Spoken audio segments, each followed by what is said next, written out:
Hey guys, for one last time, I'm Noah. And I'm Chelsea. And together we are Emerald Vision. Emerald Vision. Let's get things started. Noah, Yes. we kind of have something going on this week. We do? Yeah. What's that? Kind of graduating. Ooh, we're kind of old now. Ooh, Anyway, I don't want to talk about. Let's not talk. yeah, let's about not talk about. Move on. What Move we on. should move on. talk about is sports this year with Matt Kavanaugh returning with Wait. Matt's returning. Matt's Wait. Will Evan be there too? with Evan Hell No. Oh my God, the two goats of sports. No. Let's cut to that video now.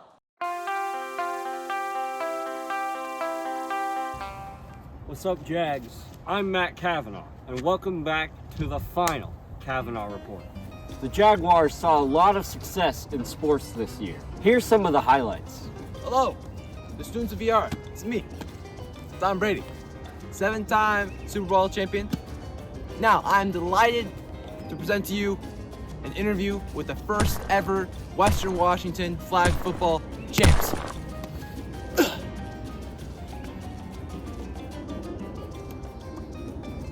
Where's my son? Where is he? All right, welcome, and I'm here with. Addison Ogden. Kaylee Verhoeven. What was your favorite memory this year playing flag football? My favorite memory this year is getting to spend time with my teammates, whether it was at practice, at the games. It's always been like such a positive environment that felt like families, and they made everything exciting. So. What would you tell an underclassman who's never played flag football before? Well, knowing that I hadn't played flag football either, something that I've learned is to trust yourself, trust others, and mistakes are going to happen, but you have to forget about them and just keep playing the game because in the end it's not that big of a deal. Do your best. You can only make friends and get better every time you go to practice and show up, and the coach is amazing and will help you get better. What was the experience like at the state championship game? To me, it was very fun. Even though after we scored a few touchdowns, Curtis kind of shut down and just gave up, but we just kept destroying them and just playing our game. Next up, we've got an interview with some members of our bowling team who went undefeated to place second in state. What were your emotions like after state? It was a very bittersweet moment. I really was excited that we placed where we got, especially since we got 7th last year. But I really just was sad to see my sister go. During this bowling season, what was your highest score? My highest score during the bowling season, I think, was somewhere around 220. My highest in general is a 268. My highest score is a 258. What is your mentality like going into next season, coming second in state? I'm very, very motivated to try and get first. I'm very, very confident, and I just want to be proud of my team all the way through, no matter what we place. What was the experience like going to state? A lot of adrenaline. There was a lot of nervous people, but I think once everyone kind of got comfortable with their surroundings, everyone had fun. But it was very loud. It was very loud and it was very fun. We had the mascot come down and he was there cheering on him.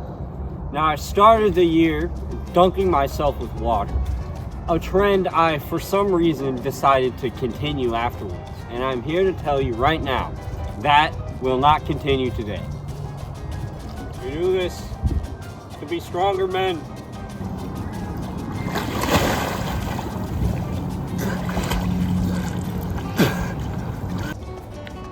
For our last two things, our girls' fast pitch team finished second in state, and our girls' track and field team finished first in state, breaking the state scoring record and like a million other records along the way.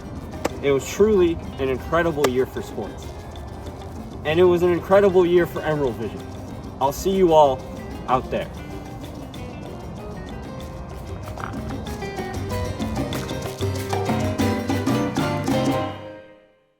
Up next, we have a commemorative video from the theater department showcasing the shows going on in the 24-25 school year. So let's cut to Tavern. Hi, welcome to the Emerald Ridge Auditorium. My name is Mr. Tavern and I'm the theater teacher here at Emerald Ridge. Now I'm going to see if I can get you some information about how you can get involved in next year's after-school theater program. As you can see, we have a beautiful auditorium here where we do all of our performing. And let's check out the stage. Maybe there's someone there who can tell us about our first show of the year. Oh, look, there's Moses. Hey, Moses, what do you know about next year's fall play? Well, the fall play we're doing next year is something we like to call the Poe Project. This production features several short stories and poems by Edgar Allan Poe, which have been adapted to the stage by our theater director, Mr. Tavern. The auditions are in mid-September, so make sure to not miss out on those. The performance dates are October 31st, November 1st, and November 2nd. Now, after the play is done, you might find yourself being a little bored, but fear not, because we have a musical you can get involved in. Hi, I'm Ella. Welcome to the workshop where we do a majority of our set building and painting, especially during the musical. This year, our musical is Annie, which you may have heard of. She's a little orphan looking for her family. Auditions for Annie are going to be November 19th, 20th, and the 21st will be callbacks. And performances will be February 28th, March 1st, March 7th, and March 8th. Now, let's see if we can get someone to tell you about our spring play. Ryden? Yeah, Ella, I'm here. Oh, hey Jags, welcome to the tech booth. We handle everything from sound to lights here. My name is Ryden Handsacker, and I'm the stage manager for the theater department and the lighting director for the 2025 spring play On the Razzle. This comedic play, written by Tom Stoppard, follows the day of two shop assistants, Weinberl and Christopher, on their day off in Vienna, 1842. If you're interested in auditioning for this play, show up March 31st and April 1st and April 15th for crew. Performances will be held in mid-May. I'm Leela Tavern, and welcome to the Green Room. This is where we do hair and makeup and get in costume before a show. Now, you've probably heard about the musicals and the plays we do here at ER, but there are some other events we host that aren't quite as well known about.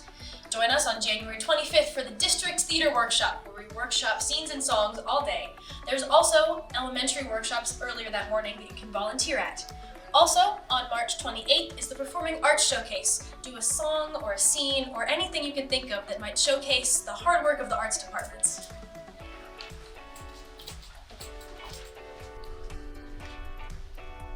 So if you're looking for more information about how you can get involved, You can email Mr. Tavern with any questions. Or come find him in the auditorium or his classroom 110. and follow us on Instagram. Or contact anyone you know in the theater department. We're excited for you to be involved in Emerald Ridge Theater next year.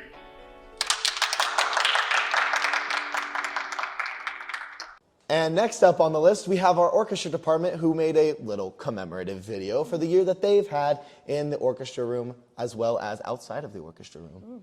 So let's cut to that. What do you play in orchestra? I play the cello, the best instrument.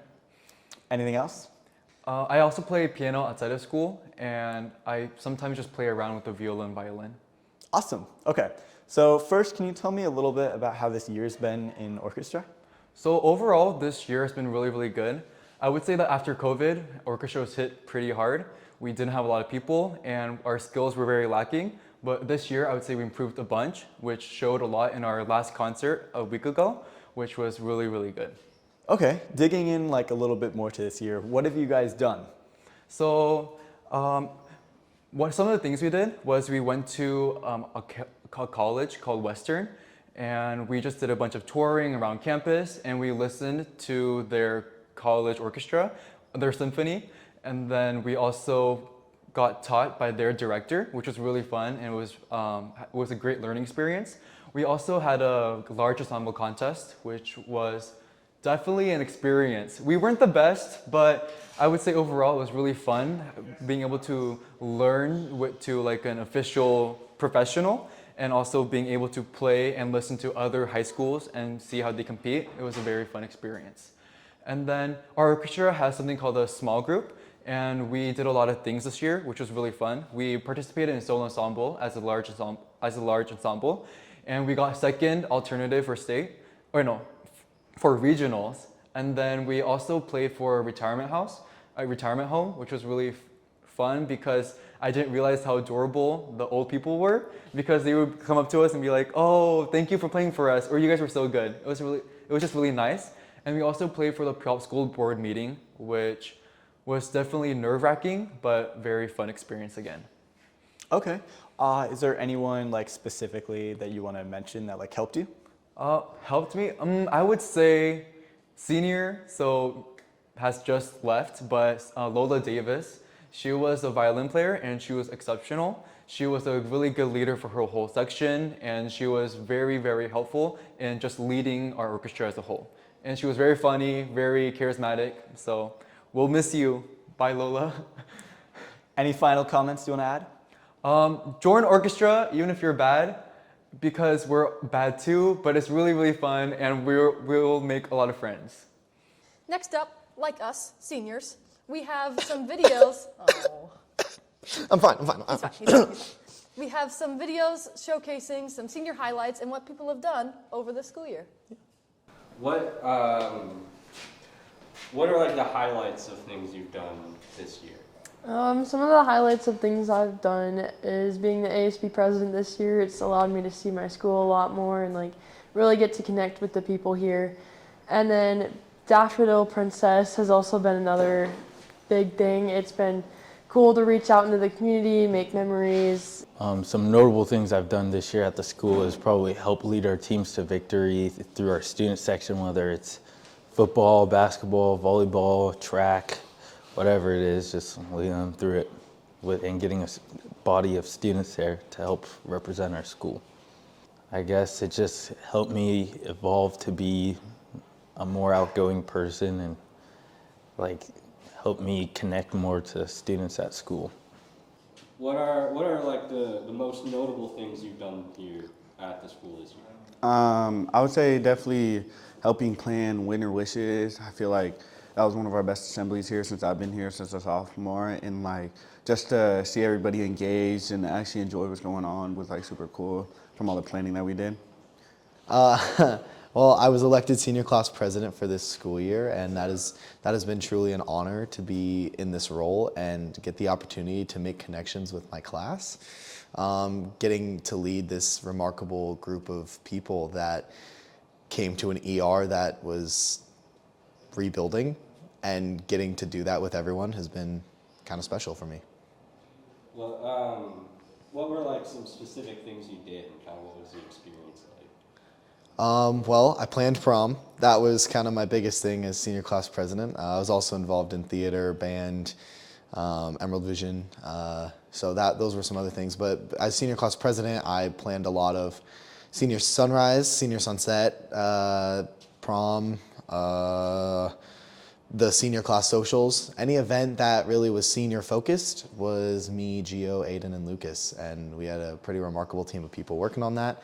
The Muhlenbrooks have been great influences on me, and Mrs. Murphy has been a phenomenal person to work with over the past 2 years. So I think for me, it's the most notable thing I've done though is help to rebuild an environment where kids feel welcome and feel that they have a place where they can come and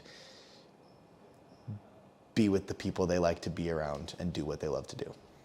I'd say that one of the most notable things that I did and experienced this year was definitely taking part in the nursing assistant certification program. It was really fun. I got to meet a lot of the kids in my graduating class, and I got to make really good memories and learn a bunch of like cool different things like anatomy and just like healthcare stuff. It was really interesting. How has your high school experience affected you most? So I definitely say that my high school experience has been positive. I was able to kind of discover what I wanted to do with my career and also find like my passion for community service, which has been one of the best things that I've found throughout my time in high school. You know, I was able to work with multiple kids who also wanted to help their community and then like work with my peers to kind of make that happen.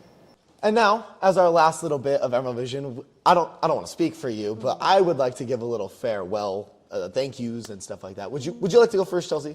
I could dabble. Okay, I could dabble. please, dabble on. Yes. As someone who started Emerald Vision their sophomore year as a secondary host to this guy, it's been incredible working both on screen and off screen as a director and sometimes a host. And I have loved this opportunity. I was brought in just as a backup, for when he was sick or didn't want to show up. And now I'm working with people and I'm putting my own creative expression onto things, and I couldn't be more grateful. I'd like to thank Noah for being my co-host more often than not. Cyrus, Ryden, Hannah, Moses, Matt, Evan, and all the other people working behind the scenes who make this thing possible. Yes, I would also like to thank everyone. I'm not going to name everyone because Chelsea just did, but everyone that works behind scenes here at Emerald Vision works extremely, extremely hard. And I think that's one of the common misconceptions of Emerald Vision is, you know, it's just 2 people or 3 people working on it. And no, there's an entire team of people who put their heart and soul and energy into this program. And I personally would like to thank Mr. Gavin Sales personally. I know he watches these. He kind of brought me in to Ridgecast my sophomore year, and it was one of the greatest turning points of my life. So thanks, Gavin, for doing that. And thank you to everyone who is currently working on Emerald Vision. I know Hannah works incredibly hard to edit these videos. I have once gotten a text from Hannah at 2 a.m. saying, "Hey, Noah, I'm halfway done. What can I do else?" And it's like, okay, go girl. So thank you to everyone, especially Mr. Hill, for creating this program and giving us an opportunity to do such amazing things for the past 3 years. So I think that's it for me. I agree. All right, now we would like to hand our chairs off to the up-and-coming team of Emerald Vision. So, Avery, Moses? come on up.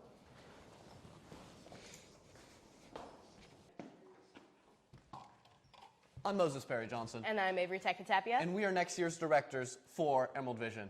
We're very excited to work next year. Thank you all for watching this year of Emerald Vision. But next year, it gets better. It always will. We started off as assistant directors and we basically worked our way to the top. Right up the ladder. And if you have any questions on how you can get involved next year, talk to either of us and we will let you know what you can do. And with that all said, see you next year.